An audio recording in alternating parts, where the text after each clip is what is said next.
حقیقت یہ ہے کہ رزق کے سارے خزانے اللہ سبحانہ و تعالیٰ کے پاس ہیں، اور اللہ سبحانہ و تعالیٰ اپنی ساری مخلوق کو رزق دے رہا ہے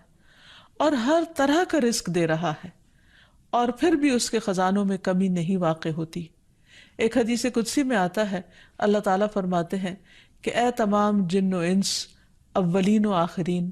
اگر تم سب کے سب ایک چٹیل میدان میں، کھلے میدان میں اکٹھے ہو جاؤ اور پھر سب اپنی حاجات مجھ سے مانگو، اپنی ضروریات مجھ سے طلب کرو، اور میں تم سب کو وہ عطا کروں جو تمہیں چاہیے، تو بھی میرے خزانوں میں اتنی کمی بھی واقع نہیں ہوتی جتنی سوئی کو سمندر میں ڈالنے سے واقع ہوتی ہے۔ لیکن بات یہ ہے کہ انسان جب اللہ سے مانگے تو پورے یقین کے ساتھ مانگے، امید رکھ کے مانگے، اور کسی بھی قسم کی مایوسی کا شکار نہ ہو، کیونکہ دعا ان تمام چیزوں میں فائدہ دیتی ہے جو نازل ہو چکی ہیں، اور ان میں بھی فائدہ دیتی ہے جو نازل نہیں ہوئی، یعنی وہ تمام مشکلات جو انسان پہ پڑ چکی ہیں یا آئندہ آنے والی ہیں، ان دونوں کے سلسلے میں دعا کرنا انسان کو فائدہ دیتا ہے۔ لیکن یہ یاد رہے کہ دعا کی قبولیت کے لیے انسان اپنی طرف سے بھرپور کوشش کرے، اور اس میں ایک کوشش یہ کہ جب اللہ سے مانگے تو پہلے اللہ سبحانہ وتعالیٰ کی تعریف کے کلمات کہے، تسبیحات پڑھے،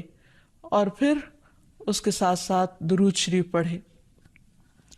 جہاں تک رزق کا تعلق ہے تو اس سلسلے میں یہ یاد رہے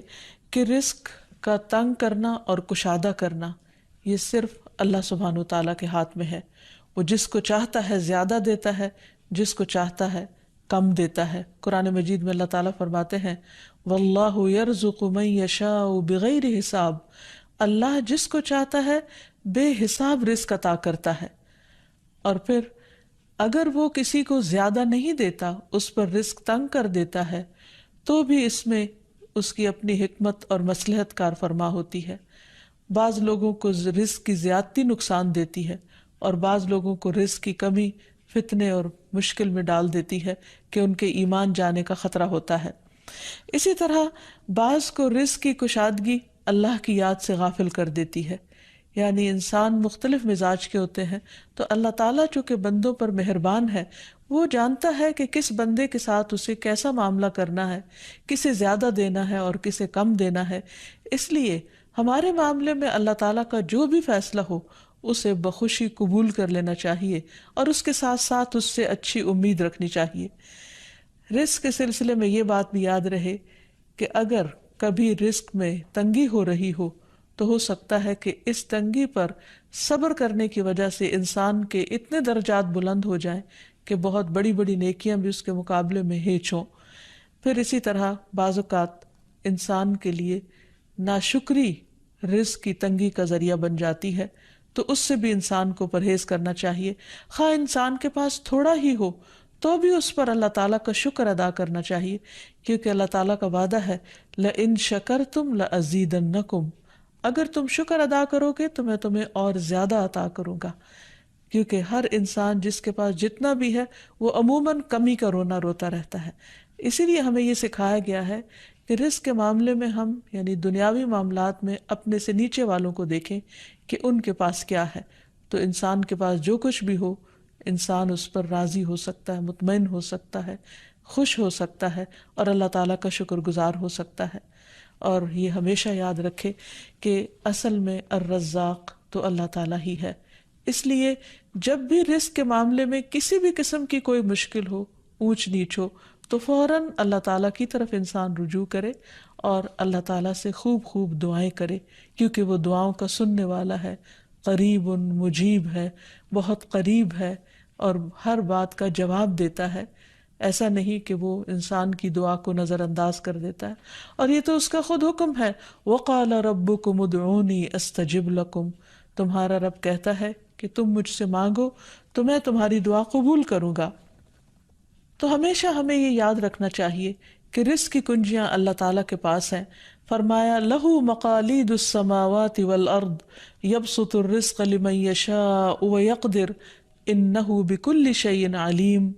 آسمانوں اور زمین کی چابیاں اسی کے پاس ہیں، وہ جس کے لیے چاہتا ہے رزق کشادہ کر دیتا ہے اور جس کو چاہتا ہے تنگ کر دیتا ہے، بلا شبہ وہ سب کچھ جاننے والا ہے۔ اور پھر تمام مخلوقات کے رزق کی ذمہ داری اسی پر ہے۔ فرمایا وما من دابۃ الا علی اللہ رزقها، اور کوئی جاندار ایسا نہیں کہ جس کے رزق کا ذمہ اللہ کے اوپر نہ ہو۔ کوئی ایک چھوٹی سے چھوٹی چونٹی اور اس سے بھی چھوٹی مخلوق، ان سب کو وہی کھلاتا اور پلاتا ہے، وہی زندگی دیتا ہے اور زندگی کے اسباب مہیا کرتا ہے۔ لیکن اکثر لوگ اللہ تعالیٰ کے اس اختیار سے لا علم ہیں۔